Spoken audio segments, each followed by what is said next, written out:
إن الله وملائكته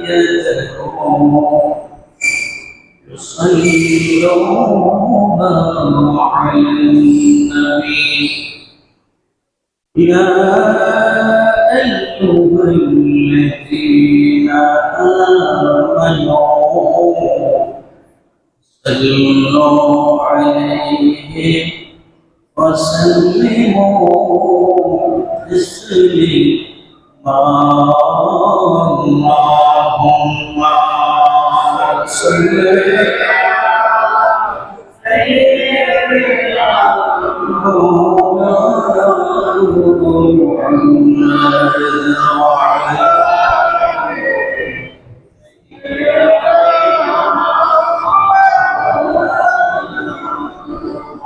তোমারই নাম শুনিলাম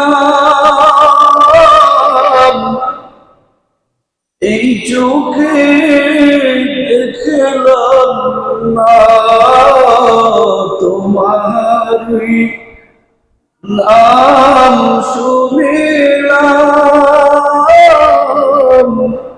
এই চোখে দেখলাম না এই সুর যদি শুনে থাকো একবার দেখা দাও না আল্লাহুম্মা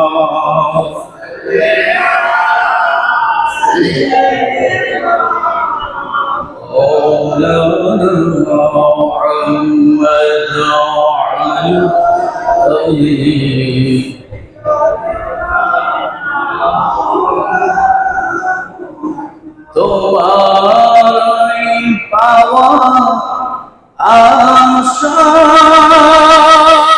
আশায় এই মন ছুটে যাই মদিনায় তোমাকে পাওয়ার আশায়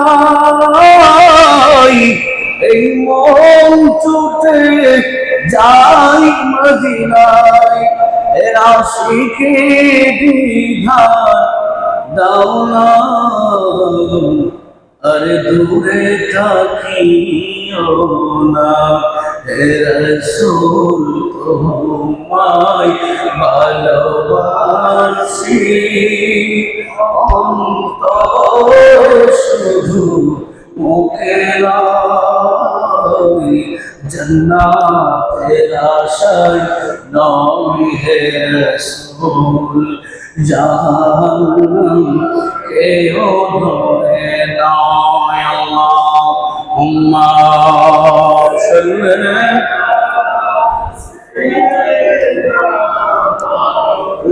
আলা মুহাম্মাদ ওয়া আলা আলি সাইয়্যিদিনা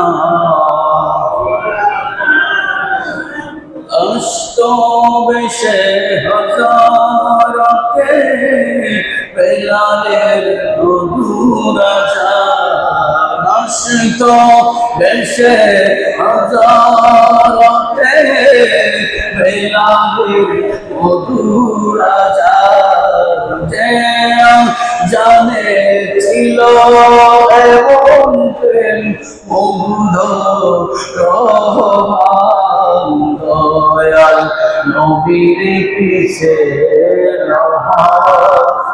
পড়লে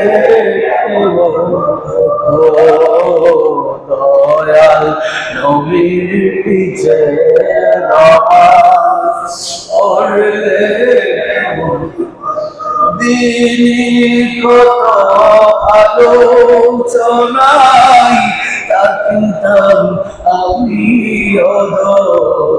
দিনী কত আলোচনায় আলোচনায় থাকতাম আমিও তোর সামনে, রসুলে পাক হতো পাশে সাহাবাগণ সামনে, রসুলে পাক হতো পাশে সাহাবাগণ, আবু বকর ওমর ওসমান আলী সঙ্গী কেমন হতো, জন্ম আমার নবীর যুগে হলে কেমন হতো।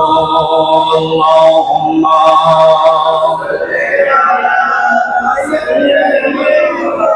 مولانا محمد وعلى آله سيدنا صلاة يا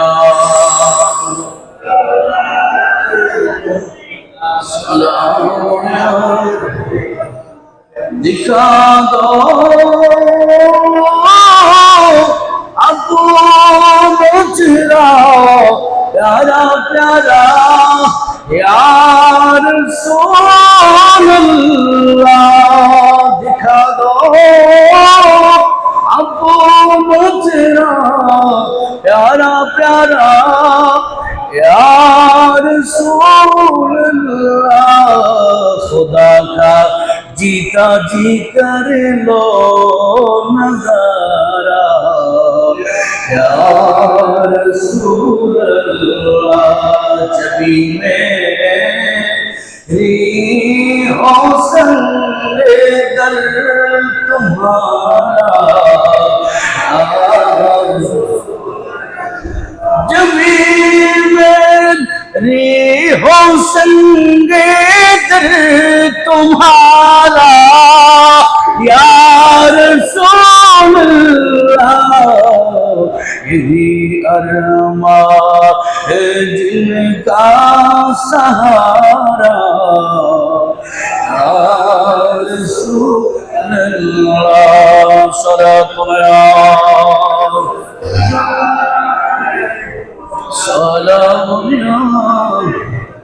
अल्लाह अल्लाह अल्लाह ओ ला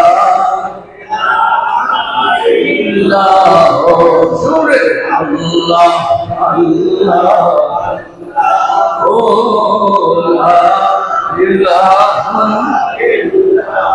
गुनाहगारे ने गुना जोरे दुरूदे अपनार, गुनाहगारे ने गुना जोरे दुरूदे अपनार, दया करे तारा इबेन, दया करे तारा इबेन उम्मते गुनाहगार नबीजी अल्लाह अल्लाह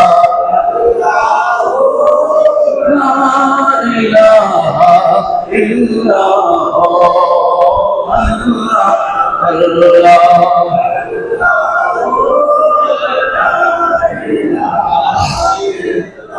لا إله إلا الله محمد رسول الله صلى الله تعالى عليه وسلم ربي صل وسلم وبارك عليه. محترم المقام واجب الاحترام মদিনাতুল আউলিয়া চট্টগ্রাম ঐতিহ্যবাহী দরবার হযরত মুহাম্মদ আলী শাহ রহমাতুল্লাহ আলাইহি মাজার সংলগ্ন জামে মসজিদে পবিত্র মাস শাওয়ালুল খাইর তৃতীয় জুমা আদায়ের লক্ষ্যে সমাজ থেকে বাছাই করে রব্বুল আলামিন আমাদেরকে দিনের শ্রেষ্ঠ দিন সাইয়্যিদুল আইয়াম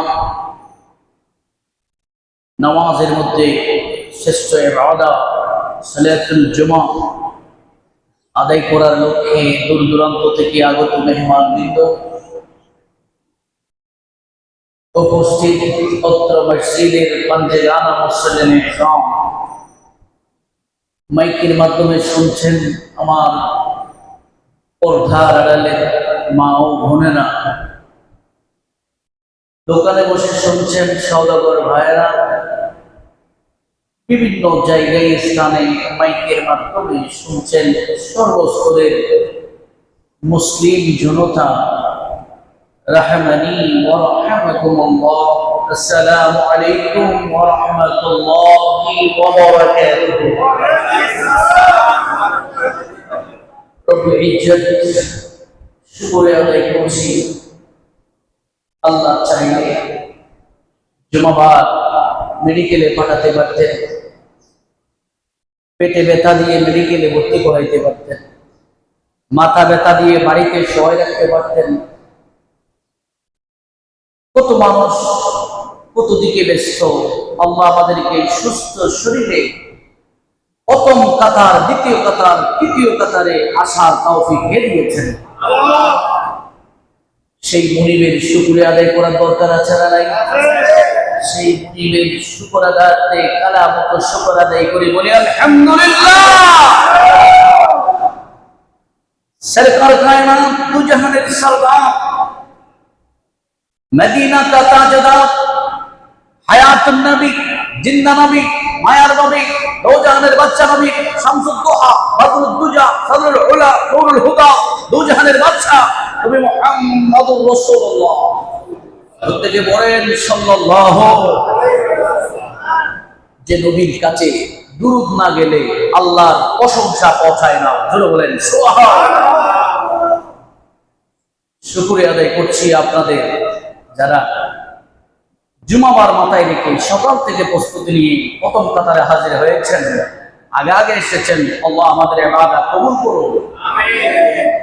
সাথে শুকরিয়া আদায় করছি মসজিদ পরিচালনা পরিষদের আমি আপনাদের মেহমান মুফতি সিদ্দিক আকবর মেহেরি, আপনাদের দোয়ারে যাওয়ার জন্য আমাকে সুযোগ দিয়েছেন। আল্লাহ পাক আমাদের সকলকে আল্লাহর নেক বান্দা হিসেবে কবুল করুন, আমিন। আজকে আমরা আলোচনা শুনব কালামে কারীম ফুরকান হামিদ থেকে। আমি একটু আয়াতে কারীমা তেলাওয়াত করেছি। ওই আয়াতের প্রসঙ্গে কোরআন সুন্নাহ দিয়ে সংক্ষিপ্ত সময়, জুমার নামাজ আছে, খুতবা আছে, সবকিছু মাথায় রেখে এমন কিছু আলোচনা শুনব যে আলোচনা শুনলে আমার মরা কলব, মরিচা কলব, জাঙ্গারের কলব, আমার অন্ধকার কলবটা আল্লাহর রাসূলের ইশকে দিয়ে, আল্লাহ রাব্বুল আলামিনের ইবাদত দিয়ে, নবীর সুন্নাহ দিয়ে নিজের জীবনকে গঠন করতে পারবো, সেদিকে লক্ষ্য রেখে সংক্ষিপ্ত আলোচনা করব। আল্লাহ তুমি আমাদেরকে আমল করবার তৌফিক দাও, আমিন। একটু জোরে বলেন আমিন। আজকের আলোচনাকে আমি তিনটি টপিকসে ভাগ করেছি। আলোচনার বিষয় আগে জানিয়ে দিচ্ছি, টপিকসগুলো মাথায় রাখবেন। সংক্ষিপ্ত সময় ইনশাআল্লাহ আলোচনার পরে আমাদের শিক্ষণীয় কি, আজকের আলোচনা থেকে আমরা কি শিখব। প্রতিদিন জুমাতে আসেন, প্রত্যেক জুমায় আলোচনা হয়। একটা জুমায় যদি একটা আমল করেন, মাসে 4টা, মাসে কয়টা বাবা? একটু কথা বলেন, কয়টা? একটি একটি করে আমল করলেন মাসে 4টি আমল হয়। আমার যুবক ভাইরা, মুরব্বী বাবারা, রব্বুল আলামিন 12 মাসে বছর করেছেন। কয় মাসে বছর? 12 মাসে বছর হয়ে যায়। বন্ধুরে, এক মাসে যদি 4টা আমল করো, 4 12 48টা আমল এক বছরে মুসলমানের জীবনে সংযুক্ত হয়ে যায়। বছরে 48টা, 8টা বাদ দেন, 40টা আমল যদি বছরে আপনার শরীরে মাথা থেকে পা পর্যন্ত সংযুক্ত হয়ে যায়।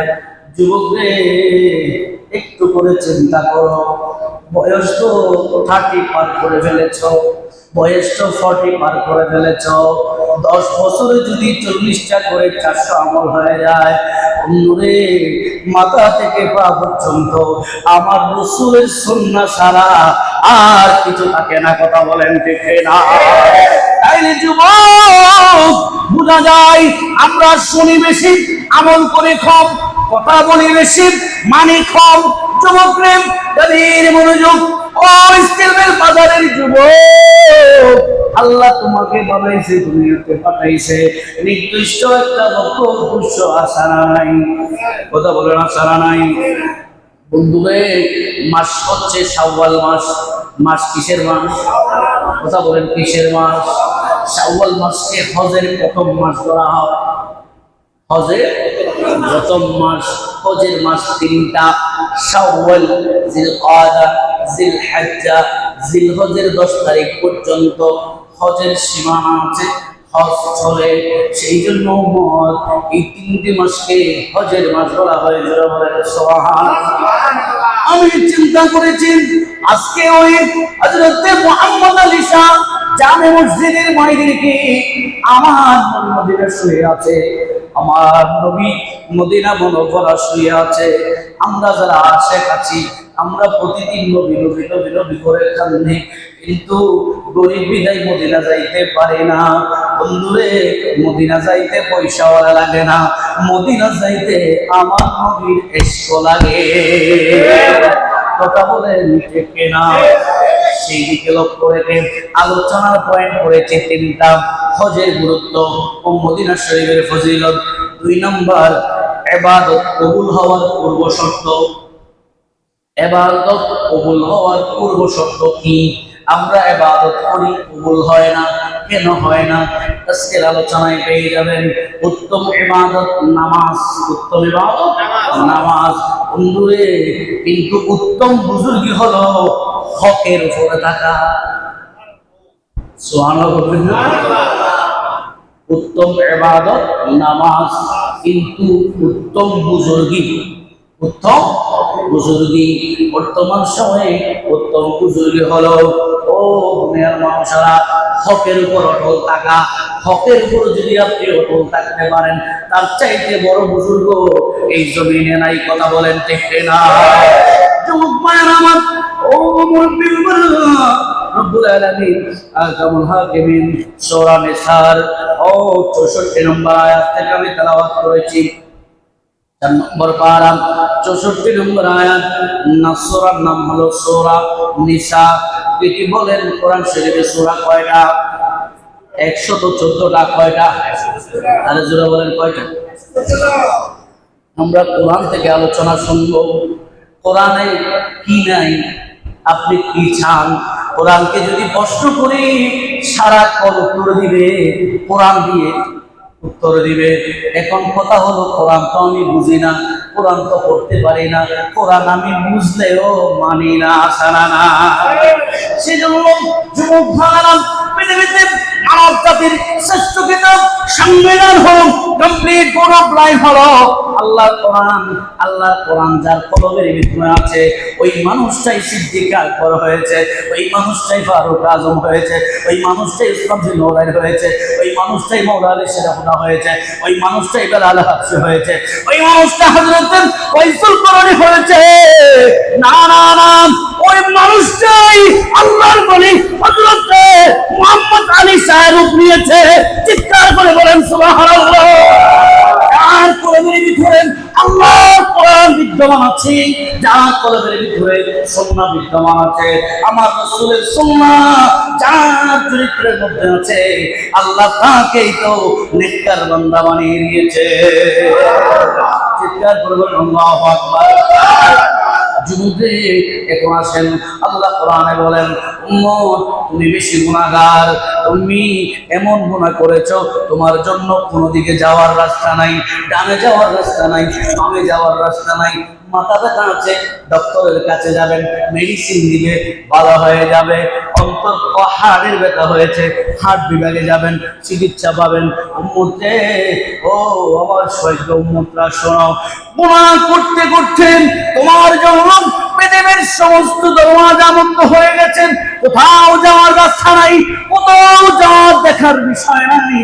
কিন্তু আমার নবী বললেন, আল্লাহর কোরআন বলেন, ও আমার সৈয়দা বান্দা, যখন তুমি গুনাহ করতে করতে করতে করতে কবিরা গুনাহগার হয়ে যাও, আল্লাহ কবিরা গুনাহ তওবা ছাড়া ক্ষমা করে না। যখন তোমার জন্য নির্দিষ্ট কোনো চেম্বার নাই, তুমি ওই গুনার বোঝা নিয়ে যদি আমার নবী হায়াতুন নবী রহমাতুল লিল আলামিনের দরবারে যেতে পারো, আমার নবী যদি তোমারে কবুল করে। সুবহানাল্লাহ, আরে জোরে বলেন সুবহানাল্লাহ। এখন আসেন, নবীর দরবারে কখন যায়? হজ করলে যায়, উমরা করলে যায়, ঠিক কিনা বলেন? কথা বলেন ঠিক কিনা? ও হুজুর, হজ করা কি? ইসলামের মধ্যে বুনিয়াল ইসলামা খামসা, ইসলামের খুঁটি হচ্ছে পাঁচটা, পাঁচটার মধ্যে অন্যতম হলো হজ। সুবহানাল্লাহ। হজ জীবন একবার করা ফরজ, জীবন একবার করা ফরজ। একবার করলে ফরজ আদায় হয়ে যাবে, বারবার আপনি করতে পারেন, যদি টাকা থাকে নফল আদায় হবে।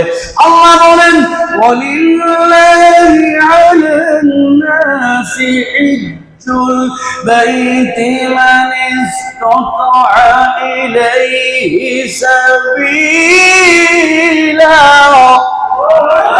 আরো চিৎকার করে বলেন আল্লাহু আকবার। এই বান্দা, হজ ফরজ হয়েছে, তুমি আল্লাহর ঘরে যাতায়াতের তোমার তৌফিক আছে, তখন তুমি মদিনা চলে যাও, মক্কা চলে যাও। মক্কা গিয়েছো কিন্তু মদিনা না গিয়ে চলে আসছো, তুমি গুনাহগার। তোমার জন্য রোগের ট্রিটমেন্ট করতে পারে, গুনাহ মাফ করাইতে পারে এমন কোন ব্যক্তি নাই, এটা আল্লাহ কাউকে দেয় নাই। কিন্তু সালেহীন বান্দার দরবারে গেলে তার উসিলাই আল্লাহ গুনাহ মাফ করতে পারে। জোরে বলেন সুবহানাল্লাহ, জোরে বলেন সুবহানাল্লাহ।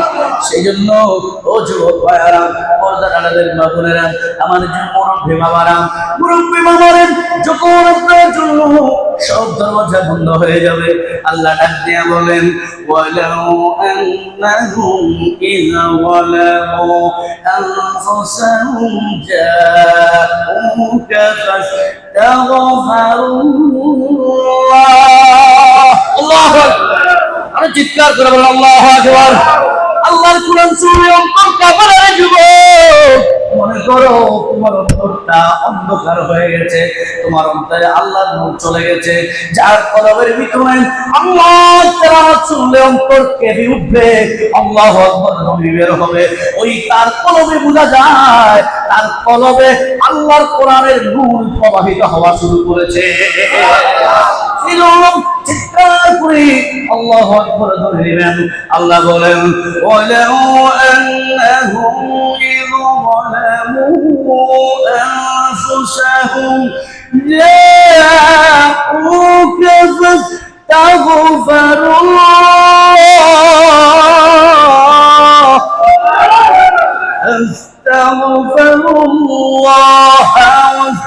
واستغفر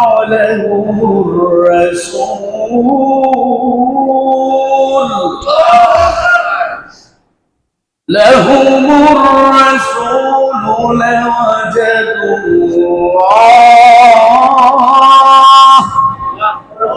لوجدوا الله توابا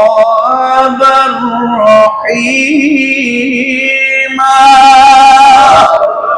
আল্লাহ দিয়ে বলেন, ও পৃথিবীর মানুষ, যত গুনাহগার হও, যত বড় পাপী হও, আমার নবীর দরবারে গুনার বোঝাটা নিয়ে চলে যাও। হজের মাধ্যমে, উমরার মাধ্যমে, মক্কা শরীফ হাজিরি দিয়ে আমার নবীর দরবারে যদি যেতে পারো, আমার নবীর দরবারে গিয়ে ইস্তেগফার করো। আর যদি ইস্তেগফার করতে পারো, ওয়াস্তাগফারা লাহুমুর রাসূল, আমার নবী যদি বলে, আল্লাহ ওই বাংলার জমিন চট্টগ্রাম থেকে স্টিল মিল মাজার মোহাম্মদ আলী শাহ মাজারের এলাকা থেকে ও তোমার বান্দা আব্দুর রহমান আমি নবীর কদমে হাজিরি দিয়েছেন, আবু সালাম দিয়ে ঢোকেন, আসসালাতু ওয়াসসালামু আলাইকা সাইয়্যিদি ইয়া রাসূলুল্লাহ। বাবু সালাম দিয়ে যখন হাজিরা ঢুকে আমার নবীর রওজা যখন দেখে আয়াতের মধ্যে যত বড় আশা ছিল নবীর রওজা দেখবো, নবীর রওজা দেখবো, আশিক যখন নবীকে দেখে ফেলে আর বরদাস্ত করতে পারে না, চোখের পানি ছেড়ে দিয়ে একটা শব্দ দেখে লব্বাইক ইয়া রাসূলুল্লাহ, চিৎকার করে বলেন আল্লাহু আকবার। ও যুবক ভাইয়েরা, শুধু নবীর কাছে গেলে হবে না, ওয়াস্তাগফারা লাহুমুর রাসূল, রাসূল যদি আপনাকে গ্রহণ করে। এখন কথা হলো, বাংলাদেশে আপনি নবীকে মানলে না গ্রহণ করবে, নবীর আশিক হলে না গ্রহণ করবে, নবীর প্রিয় হলে না গ্রহণ করবে, নবীর সুন্নত মানলে না গ্রহণ করবে। বাংলাদেশে দাঁড়ায়া দাঁড়ায়া বলেছো নবী আমার মতো মানুষ, তাইলে তোমার মতো হতভাগা 14,000 গিয়ে যদি নবীর কদমে পড়ে থাকো, আল্লাহ ডাইরেক্ট বলতে পারতেন, ও নবী রে, আপনার দরবারে গেলে আমি মাফ করে দিব। আল্লাহ কন্ডিশন দিয়েছেন, ও গুনাহগার, গুনাহ করেছো, বুঝা নিয়ে নবীর দরবারে যাও, ওয়াস্তাগফারা লাহুমুর রাসূল, কন্ডিশন নবীর হাতে। নবী যদি গ্রহণ করেন আমি আল্লাহ গ্রহণ করব, নবী যদি মানেন আমি আল্লাহ মানব, নবী যদি উম্মত বলেন আমি আল্লাহ বান্দা বলবো, নবী যদি হাজী বলে আমি আল্লাহ হাজী সাহেব বানায়া দিব। চিৎকার করবেন আল্লাহু আকবার। আমার নবী যদি হাজী বলে তাইলে তুমি হাজী, আর নাইলে তুমি হবা ফাজি। কথা বলো ঠিক?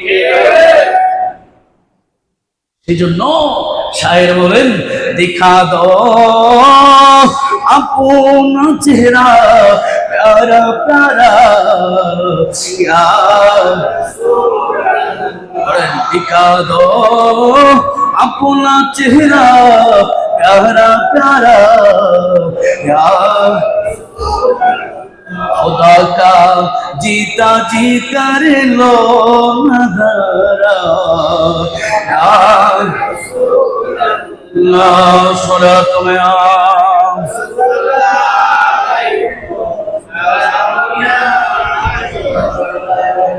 তাহলে যুবক ভাইরা,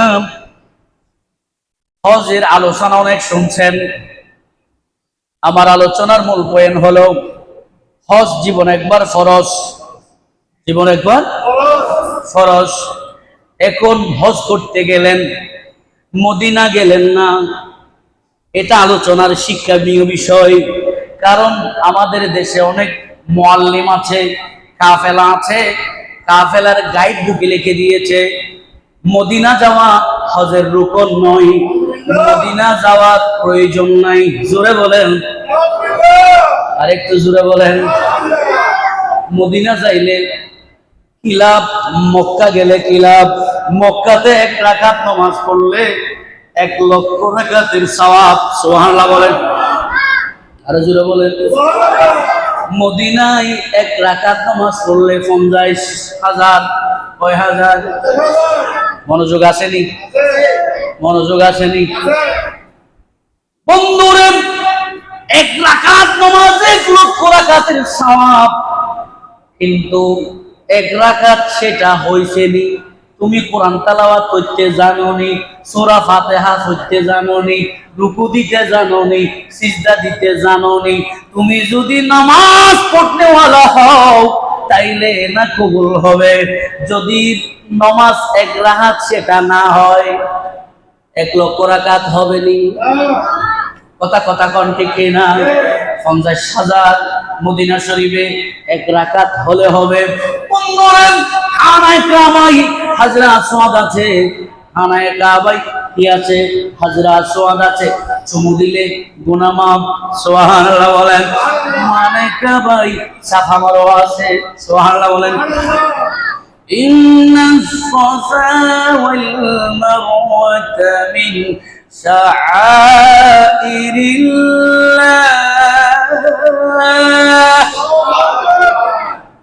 من شعائر الله فمن حج البيت أو اعتمر فلا جناح عليه أن يطوف بهما ومن تطوع خيرا فإن الله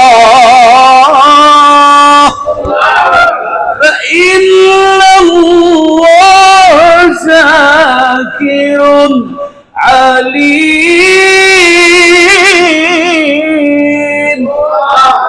আল্লাহ ডাক দিয়ে বলো উম্মত শোনো মা হাজার আলাইহিস সালাম সন্তানের পানি নাই এক দৌড়ে পাহাড় সাফাতে আর এক দৌড়ে মারওয়াতে এটা মা হাজারা সুন্নাত আল্লাহ হাজীদেরকে রুকন করে দিয়েছে খানায়ে কাবায় যখন লব্বাইক বলে তাওয়াফ করা শেষ করে দিবি মা হাজারার সুন্নাত আদায় করবি সাফা মারওয়াতে দৌড়াবি নাইলে তোর হজ ক্যান্সেল কইরা দিমু জোরা বলেন সুবহানাল্লাহ উম্মতরান কাবায় এভাবে নিদর্শন আছে যদি আপনি বাতর কি বাদাই করতে পারেন আল্লাহ কবুল করবে আল্লাহ আপনাকে কি দিবে আল্লাহ বলেন ক্বালান নবিয়্যু সাল্লাল্লাহু আলাইহি ওয়াসাল্লাম আল উমরাতু ইলাল উমরাতি কাফারাতুন লিমা বাইয়ালিমা কাফারাতুন বাইনা ইয়াদাই আমার নবী বলেন ও উম্মত এক উমরা করেছো আর এক উমরা করলে মাঝখানে যত গুনাহ হয়েছে আমার আল্লাহ মাফ করে দিবেন জোরা বলেন সুবহানাল্লাহ শুধু তাই না হুজুর আমি তো শুধু উমরা করি নাই আমি তো হজ করেছি আল্লাহর নবী বলেন আল হজ্জু মাবরুরুন লাইসা লাহু জাযাউন ইলাল জান্নাহ রাওয়াহুল বুখারী ওয়াল মুসলিম আমার নবী দুজানের বাচ্চা নবী নবুয়তের জবান ইরশাদ করছে উম্মত তুমি যদি হজ্জে মাবরুর পেয়ে যাও তার বিনিময়ে আমার আল্লাহ তোমার জান্নাতি বানায়া দিবে চিৎকার করে বলেন আল্লাহু আকবার জান্নাতি বানায়া দিবে জান্নাতি বানায়া দিবে যদি হজ্জে মাবরুর হয় যদি না হয় কিন্তু শোনো শোনো সব শেষ করে মদিনা চলে গেছো ইয়া রাসূলুল্লাহ সালাম দিয়ে দিছো আল্লাহর কোরআন বলে মদিনা চলে যাও নবীকে গিয়ে বলো ইস্তিগফার করো ইয়া রাসূলুল্লাহ আমি আপনার গুনাহগার বান্দা কোনদিন আপনাকে নিজের চোখে দেখি নাই নবী নবী করে ভালোবেসেছি আপনার কলামা পড়েছি আপনার দেওয়া নামাজ ছাড়ি নাই আপনার দেওয়া রোজা ছাড়ি নাই আপনার দেওয়া হজ আদায় করতে এসেছি ইয়া রাসূলুল্লাহ আমার গুনাহ থাকতে পারে আমাকে মাফ করে দেন আর আমার নবী যদি আপনাকে মাফ করে দেয় আমার আল্লাহ বলতেছে লাওয়াজাদুল্লাহ তাওয়াবার রহিমা আল্লাহ বলতেছেন শুধু তওবা মাফ করে দিব না না রহমতের গাঁটটি দিয়া মদিনা থেকে তোমারে বাড়িতে পাঠায়া দেব জোরে বলুন আল্লাহু আকবার চিৎকার করে বলেন ইয়া রাসূলুল্লাহ সালাত করে বলেন ইয়া হাবিবাল্লাহ সেই রাসূলকে আমরা ভালোবাসতে চাই কি চাই না হাত তুলে বলুন কারা কারা নবীকে ভালোবাসতে চাই আল্লাহ সকলকে কবুল করে বলেন আমিন কারণ হাসরে ময়দানে কেউ কারো হবে না সন্তান বাবার দিকে তাকাবে না মা ছেলের দিকে তাকাবে না আমার নবী একমাত্র আপনার পক্ষ উকিল হয়ে আল্লাহর কদমে সিজদায় পড়ে যাবে চিৎকার করে বলেন সুবহানাল্লাহ লাওয়ারিস গুনাহগারল হাসরের মাঠে রহমতর সাদর যখন মুস্তাফার আতর হনা লাওয়ারিস গুনাহগারল হাসরের মাঠে রহমতর চাদর যখন আর নবীরাত হন্ডে যাইব উম্মত ওয়ালা উম্মত চালাই হনা হন্ডে যাইব উম্মত ওয়ালা উম্মত চালাই হলি জাগানো মদিনা রাখিয়াই তো সাই হলি জাগানো মদিনা রাখিয়াই তো সাই সালাতু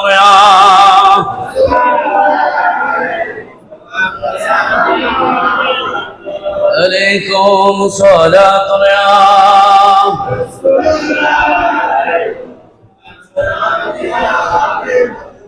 আলোচনা কোথায় ছিল? ইয়া রাসূলুল্লাহ আপনার দরবারে আসছি, মক্কা শরীফে হাজরা সোয়াদ আছে চুমু দিছি, সাফা মারওয়া আছে দৌড়াইছি। ইয়া রাসূলুল্লাহ আপনার কাছে আসলে কি পাবো? এই পৃথিবীর মানুষরা শুনো, ক্বালা রাসূলুল্লাহ সাল্লাল্লাহু আলাইহি ওয়াসাল্লাম মান যারা কবরি ওয়াজাবাত লাহু শাফাআতি। উম্মত রে, উম্মতের কাতারে নাম লেখাইছো।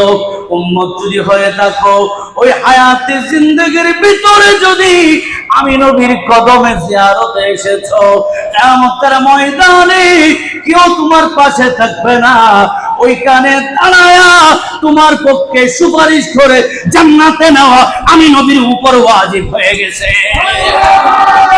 বলেন আল্লাহু আকবার। ইয়া রাসূলুল্লাহ আপনি কেমনে জান্নাতে নেবেন? আমার নবীর আমার অনেক ভাইয়েরা আছে কষ্ট করে নবী মরে মাটির সাথে মিশে গেছে, কিতাবের মধ্যে লিখে দিয়েছে নবী মারকার মাটি সে মিল গয়া। চিৎকার করে বলেন নাউযুবিল্লাহ। উম্মতরান আমার নবী বলেন মানজারা বাদা ওয়াফাতি, যে বান্দা আমার ওয়াফাতের পরে রওজা শরীফ জিয়ারত করলো ফাকান্নামা ফি হায়াতি। আমার নবী বলেন উম্মত শোনো, তুমি আমি নবী মরার পরে আসো নাই, আমি নবী কবরে মুর্দা সেই জন্য আসো নাই। জেনে রাখো তুমি আমি নবীর সাথে জিন্দা অবস্থায় সাক্ষাৎ করতে এসেছো। আল্লাহু আকবার। সাক্ষাৎ করতে এসেছো, কথা বলেন সাক্ষাৎ করতে যদি জিন্দা থাকে তাইলে উনি আপনাকে চিনবে কিনা, মনে থাকবে কিনা? কিয়ামতের ময়দানে সুপারিশ করার জন্য আপনাকে চিনতে হবে কে কে নবীর জিয়ারত করছে। তাইলে দুইটা হাদিস দ্বারা প্রমাণিত আমার নবীর রওজায়ে আতহারে জিন্দা। কথা বলেন ঠিক না? আওয়াজ দিয়ে বলেন ঠিক না? ऐसा तुझे गुम्बिते वाले मंजूर दुआ करना जब वक्त नजर आए दीदारे সবাই দিদারে আতা। নবীর দিদার আমরা চাই কি চাই না? আল্লাহ কবুল করুন। বাবা আমিনও বললেন না, তা আল্লাহ কবুল কেন করুন? আপনি মনে করতেছেন আমিন বললে হুজুরের এখানে সাপোর্ট দেওয়ার দরকার আসেনি? পৃথিবীর শ্রেষ্ঠ জায়গার নাম মসজিদ, সুবহানাল্লাহ বলেন। এখানে আমিন বললে যদি কবুল না হয়, পৃথিবীর কোন জায়গায় কবুল হবে? আপনি আমিন বলতে পারছেন না, মনে মনে বলতেছেন হুজুর আমিন বললেই তো একদিন আপনাকে আল্লাহ মদিনা নিয়ে যাবে। সুবহানাল্লাহ। আমি বলেছি মদিনা যাওয়ার জন্য টাকা লাগে না, তকদির লাগে। সুবহানাল্লাহ বলে আরে জোরে বলেন সুবহানাল্লাহ। সালাতু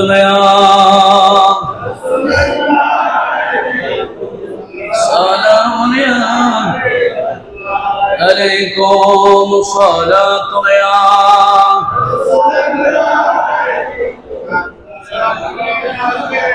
তাহলে বন্ধুরা আমার, মদিনা যাওয়ার জন্য ইমানদার হইতে হবে, বেঈমান হলে মদিনা চলবনি। হ্যাঁ, এখন আপনি মদিনাও গেছেন, 5 ওয়াক্ত নামাজও পড়েন, নামাজও আগের কাতারে, সব ঠিক আছে, আপনার ইবাদত কবুল হওয়ার কারণ আপনি যদি আল্লাহ এবং রাসূলের রাস্তায় থেকে হালাল উপার্জন করে খেতে পারেন। সুবহানাল্লাহ। আপনার নামাজ তখন কবুল হবে যদি আপনি হালালে থাকেন।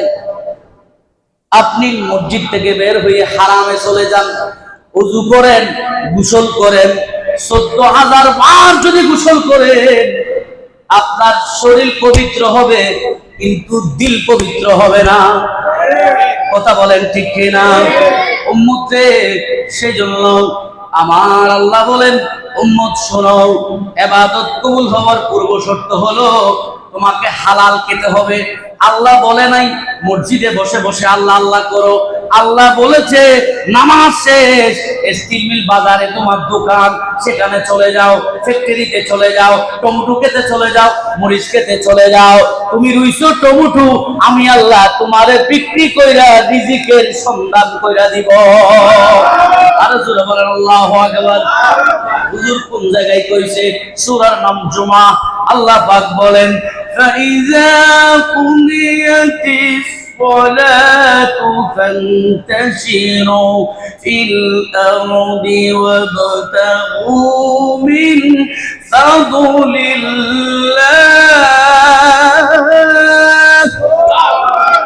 وَابْتَغُوا مِنْ فَضْلِ اللَّهِ واذكروا الله كثيرا لعلكم تفلحون।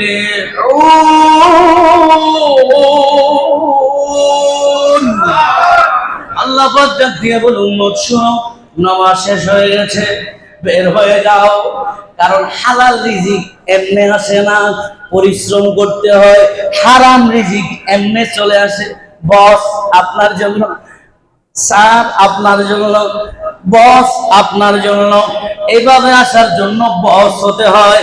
বস কিন্তু এসির রুমে সানা করতেছে, স্টিল মিল বাজারে যে করছে, ব্যবসা করতেছে, নিরহ মানুষ আজকে আমদানি দিতে পারে নাই, দোকান ভাড়া দিতে পারে নাই, কিন্তু বসের টাকা মাপ নাই, বসের টাকা মাপ নাই। উম্মতে, রাগ করিয়েন না, কোন বসকে আমি চিনি না, সবাই আমার জন্য মেহমান। এক্সাম্পল দিচ্ছি, আবার আমার বিরুদ্ধে লাগিয়ে যাইয়েন না। আল্লাহ বলেন উম্মত, যদি তুমি জান্নাতে যেতে চাও, হালাল রিজিক হয়া আল্লাহকে সিজদা দাও। আল্লাহকে যদি হালাল রিজিককে সিজদা দিতে পারো, আখলিস দীনাকা ইয়াকফিকাল আমালুল কালিল। অল্প সিজদা দিয়েছো, একটা সিজদা যদি আরশ আজিমে পৌঁছে যায়, আল্লাহ তোমারে প্রকৃত আশিক বানায়া নবীর দরদি বানায়া দিবে। চিৎকার করে বলেন আল্লাহু আকবার। সূরা বাকারা 168 নম্বর আয়াত। আল্লাহ বলেন ইয়া আইয়ুহান নাসু কুলু মিম্মা ফিল আরদি হালালান তাইয়্যিবা ওয়া লা তাত্তাবিউ খুতুওয়াতি শাইতান ইন্নাহু লাকুম আদুউম মুবিন। আল্লাহ পাক ডাক দিয়া বলেন, ও আমার সৈন্য বান্দারা শোনো, পৃথিবীর হালাল পবিত্র খাদ্য দ্রব্য থেকে ভক্ষণ করো, আর শয়তানের পতঙ্গা অনুসরণ বাদ দাও। অর্থাৎ আল্লাহর কানুন ব্যতীত যত রাস্তা আছে, ইহদিনাস সিরাতাল মুস্তাকিম, রাস্তা একটা। আমার নবী একদিন সাহাবায়ে কেরামদেরকে নিয়ে বসলেন, একটা রাস্তা আঁকলেন, বলে যে সোজা রাস্তা এটা, পার্শ্ববর্তী অনেকগুলা রাস্তা অঙ্কন করলেন। আমার নবীকে সাহাবায়ে কেরাম প্রশ্ন ছুড়ে দিলেন, ইয়া রাসূলুল্লাহ, ইয়া হাবিবাল্লাহ, নবী একটা রাস্তা যেটা সোজা করলেন, বুঝতে পারলাম এটা কোন রাস্তা, আবার পার্শ্ববর্তী একগুলা রাস্তা কেন? আমার নবী হায়াতুন নবী, জিন্দা নবী, দু জাহানের বাদশা নবী, উম্মতের দরদি নবী ডাক দিয়ে বলেন, উম্মত শোনো শোনো, এটা যেটা সোজা ডাক দিলাম, এটার নাম ইহদিনাস সিরাতাল মুস্তাকিম, সহজ সরল রাস্তা। ডানে বামে অনেকগুলা রাস্তা আছে, সবগুলা জাহান্নামী রাস্তা, সবগুলা বামপন্থী রাস্তা। পৃথিবীতে অনেক অনেক রাস্তা তৈরি হবে, তোমরা ইহদিনাস সিরাতাল মুস্তাকিমে যদি অটল থাকতে পারো। ইহদিনাস সিরাতাল মুস্তাকিম কোনটা?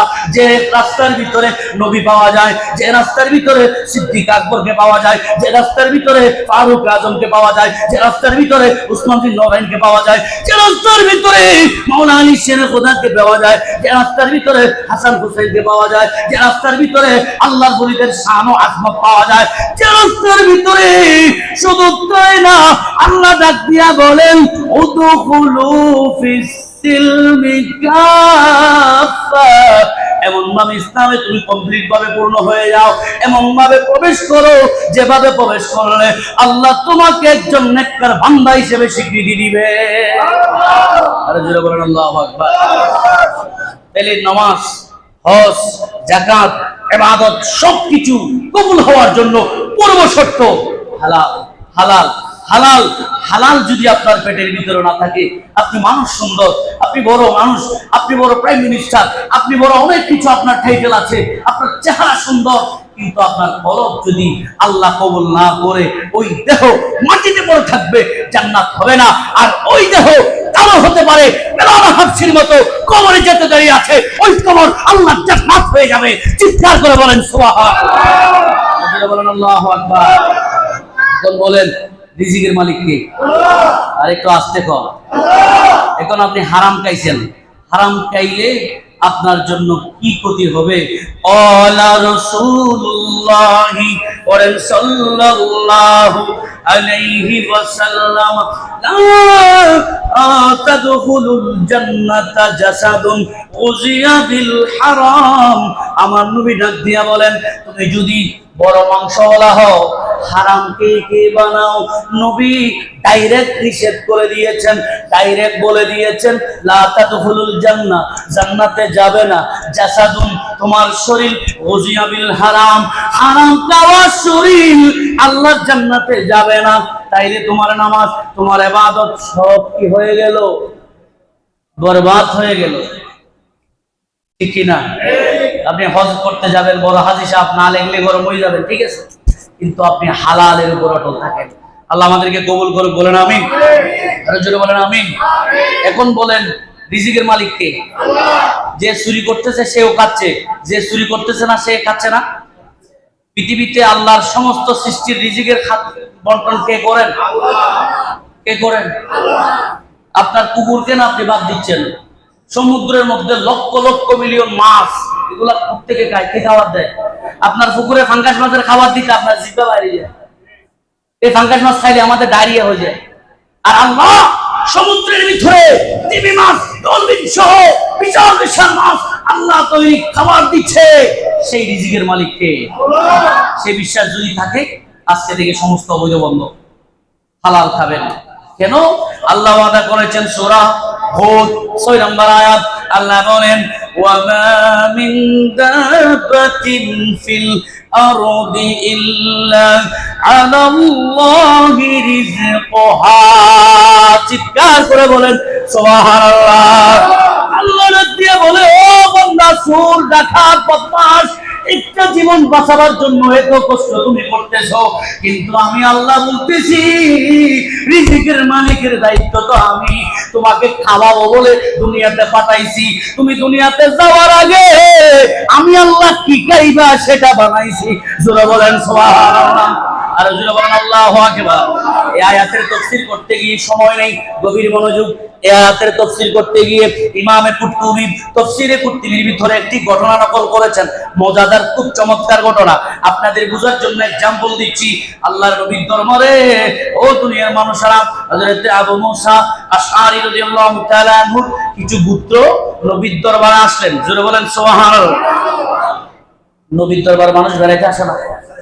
আপনারা এখান থেকে যদি মদিনা শরীফ যান, তাহলে কার মেহমান? আল্লাহর ঘর খানায় খাওয়া গেলে কার মেহমান? সেজন্য আজিদের আগে ফা দেখতে হয়। কেন জানেননি? উনি আমাদের এলাকার গরিব মানুষ, কিন্তু উনি আল্লাহর মেহমান ছিলেন। সুবহানাল্লাহ। কালকে বলিয়ে একটু জোরে বলেন না। আল্লাহ আমাদেরকে আল্লাহর ঘরের মেহমান হওয়ার তৌফিক দাও। আপনাদের মনে যাইতে মন চায় না? হ্যাঁ, আপনার সব আছে, কিন্তু আল্লাহ এবং রাসূল নারাজ, এই দিয়ে আপনার কি হবে? दूर कर दे जुदीन और ईमानों से, ऐसे शानों की आजमत नहीं चाहिए। दूर कर दे जो दिन और ईमानों से, ऐसे शानो ऐसे दौलत अजमत नहीं चाहिए। अरे मिल गई है नबी की गुलामी हमें, अब जमाने की दौलत नहीं चाहिए। सलातुनया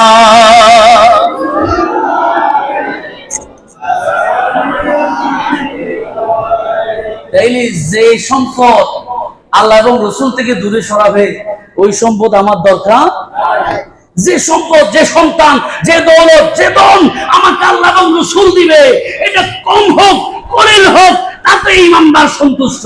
সুবহানাল্লাহ, তাতে ইমানদার কি সন্তুষ্ট। আল্লাহ তুমি আমাদেরকে কবুল করো। আরে জুড়ে বলেন আমিন।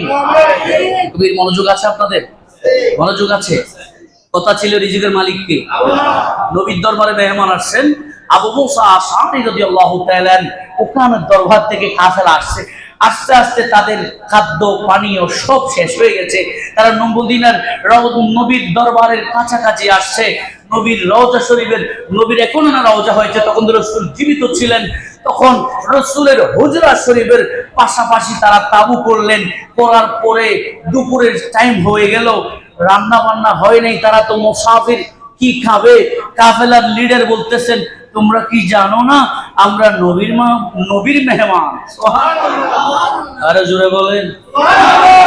আমরা সিরিয়া থেকে, এখান থেকে এখানে আমাদের কেউ নাই, কোথায় গিয়ে আমরা খাওয়া দাওয়া করব? কিন্তু সাহাবায়ে কেরামের আত্মার বিশ্বাস হলো আমরা নবীর মেহমান, নবী খাওয়াবে। আরে জোরে বলেন না, কে খাওয়াবে? কে খাওয়াবে? আর আমরা যারা চুরি করতেছি, ডাকাতি করতেছি, ঘুষ খাইতেছি, সুদ খাইতেছি, তাহলে আমাদের বিশ্বাস আল্লাহ খাওয়াবে, সেই বিশ্বাস আমাদের আছে? যদি থাকলে আমরা চুরি করতাম, ডাকাতি করতাম, বদমাশি করতাম। কাফেলার লিডার একজনকে পাঠালেন, দূত পাঠালেন, যাও নবীর দরবারে যাও।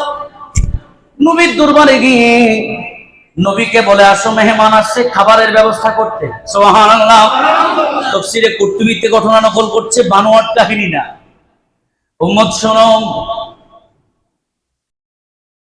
ওই দূত আমার নবীর হুজুরাই যাচ্ছেন, কাছাকাছি আসলেন, সাউন্ড আসতেছে, আমার নবী বসে বসে কোরআন তেলাওয়াত করতেছে। আরে জোরে বলেন না, কি তেলাওয়াত করতেছে? দেখেন, নবীর উপর কোরআন নাযিল হইছে, এই কোরআন নবী তেলাওয়াত করতেছে। আর কোরআন তেলাওয়াত করা ফরজ আমরা মুসলমান অনেকে জানিও না। রাগ করছেন মনে হয়? বহুত বড় বড় পয়সাওয়ালার ঘরে বড় বড় জিনিস আছে। কোরআন শরীফ 500 টাকা হাদিয়া দামের কোরআন শরীফ নেই। অন্যদিকে যাচ্ছি না, সময় শর্ট। আল্লাহর নবী বসে বসে কোরআন তেলাওয়াত করতেছেন। আমার নবী তো রাহমাতুল লিল আলামিন, আমার নবী রওজা থেকে সব দেখছেন। আমি আর আপনি সামনে দেখি, আমার নবী পিছনেও দেখে। সুবহানাল্লাহ বলেন না সুবহানাল্লাহ। আমার নবী একদিন নামাজের পরে হঠাৎ করে দাঁড়িয়ে বললেন, এই কে আছো আমার মতো? আইয়ুকুম মিসলি, কে আছো? সমালোচনা করছো, দেখি বলো কে আছো, আমার থেকে জানতে চাও। এখন থেকে কিয়ামত পর্যন্ত যা জিজ্ঞেস করবা সবকিছু আমি নবী বলে দেব। ঘটনা ছিল, মুনাফিকের সর্দার আব্দুল্লাহ ইবনে উবাই নামাজ পড়ে হুজুর করতেন। আমি তো মুনাফিক, রাসূল মনে হয় জানে না। আমি তো মুনাফিক, নামাজ পড়তে আসি না, রাসূলের দুষ ধরতে আসি, এটা মনে হয় রাসূল জানে না। রাসূল আগে, কিন্তু আমার নবী পিছনে। আব্দুল্লাহ ইবনে উবাই সমালোচনা করে মুনাফিকরা ডাক দিয়ে বললেন, খবরদার, মনে করো না আইয়ুকুম মিসলি, আমি তোমাদের মতো। তোমরা পর্দা করলে দেখো না, সামনে দেখলে দেখো না, আর আমি নবী পর্দার বাইরেও দেখি। শুধু তাই না, আমি যখন উপরে দেখি আল্লাহর আরশ আযম দেখে ফেলি, আমি যখন নিচে দেখি পাতালে কি আছে আমি নবী দেখি, ডানে যখন দেখি যা আছে সবকিছু দেখার ক্ষমতাকে দিয়েছে। সময় তো নাই, যাক এখানে একটা মিসাল বলি। একদিন জিবরিল আমিন এসে বলতেছেন, ইয়া রাসূলুল্লাহ, সূরতে, মানুষের সূরতে এসে বলতেছেন, ইয়া রাসূলুল্লাহ জিবরিল কোথায়? আইনা জিবরিল কোথায়? আল্লাহ রাসূল বলতেছেন, জিবরিল কোথায়? হঠাৎ করে জিবরিল কোথায় এই প্রশ্ন কেন আসছে? তো রাসূল সামনে তাকালেন, আবার ডানে তাকালেন, বামে তাকালেন, পিছনে তাকালেন, নিচে তাকালেন, উপরে তাকালেন, রাসূল সামনে তাকালেন, দেখে সামনে জিবরিল নাই, পিছনে তাকালেন জিবরিল নাই, ডানে তাকালেন জিবরিল নাই, বামে তাকালেন জিবরিল নাই, উপরে তাকালেন জিবরিল নাই, নিচে তাকালেন জিবরিল নাই। আমার নবী বলেন আনতা জিবরাইল, চিৎকার করে বলেন সুবহানাল্লাহ। আরে জোরে বলেন আল্লাহু আকবার। আনতা জিবরাইল, তুমি জিবরাইল। জোরে বলেন আল্লাহু আকবার। নবী দেখে কি দেখে না, দেখে কি দেখে না? জোরে বলেন আল্লাহু আকবার। আল্লাহ আমাদেরকে কবুল করুন। আমার নবী কোরআন তেলাওয়াত করতেছেন, আমার নবী বলেন কোরআন তেলাওয়াত করতেছেন, ওয়া মা মিন দাব্বাতিন ফিল আরদি ইল্লা আলাল্লাহি রিজকুহা। জোরে বলেন আল্লাহু আকবার।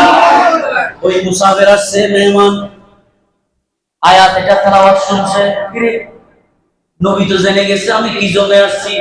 নবী তো কোরআন দিয়ে উত্তর দিয়ে দিলেন, রিজিকের মালিকের দায়িত্ব, রিজিকের দায়িত্ব কে? তাইলে উনি বুঝে গেছে, দরজা থেকে বের করছে, নবীর সাথে আর কথা বলে নাই। নবী বলতেছে ওয়া মা মিন দাব্বাতিন ফিল আরদি ইল্লা আলাল্লাহি রিজকুহা, জমিনের মধ্যে যত জীব আছে সব জীবের রিজিকের সন্ধানের মালিক আমি আল্লাহ, রিজিকের ব্যবস্থা আমি আল্লাহ করি। নবীর সাথে দেখা করে নাই, হুজরাই গিয়ে বলে দিলেন অপেক্ষা করো, আল্লাহ পাকের সাহায্য আসতেছে। আল্লাহ দেরি করে নাই। আল্লাহ জিবরাইল কি বললেন, ও জিবরাইল জান্নাত থেকে গোশত নাও, রুটি নাও, আমার নবীর দরবারে মেহমান আসছে, আমার নবীর ঘরে তো কিছু নাই, তুমি জান্নাত থেকে গোশত রুটি তার কাছে পৌঁছায়া দাও। খাওয়ার টাইম হলো, রুটি আসলো, গোশত আসলো, সব খাওয়া শেষ, অনেকগুলো বেঁচে আছে। লিডার বললেন নবীর দরবারে দিয়ে আসো। আলহামদুলিল্লাহ, এত মজা হইছে, দুনিয়ার খাবার মনে হয় এত মজা, নবীর দরবারের খাবার মনে হয় এত মজা।